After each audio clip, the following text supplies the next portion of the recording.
恥ずかしい Can you introduce yourself and say where you're from? I'm Shade Otani. I'm a 3D artist. I am from Japan and Jamaica. Half of this. Is there one thing about living in Japan that you don't like? The beauty standards. I'm half black, so it's really hard to fit in sometimes. When you're like dark skin, hair texture and just skin color, I used to get bullied for it in Bali and Japan because I was different and because I wasn't the beauty standard, so it's really hard to fit in. But I think a lot of there's a minority of people that fetishize it in a way. That like hip hop, Japanese people that do braids. They're like, oh hello, like we have the same hair texture and whatnot. It's very different.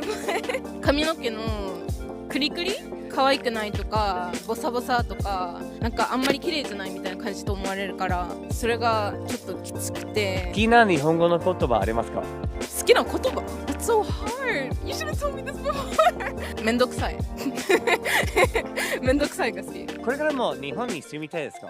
住みたいです。まあジャマイカには住みたくない。ちょっと危ないから銃とかいろいろ。実際そういう経験ありますか？あります。小学校2年生の時に家で銃の音したら隠れないといけないこととかあったから、ジャマイカに住む印象はあんまり良くないから。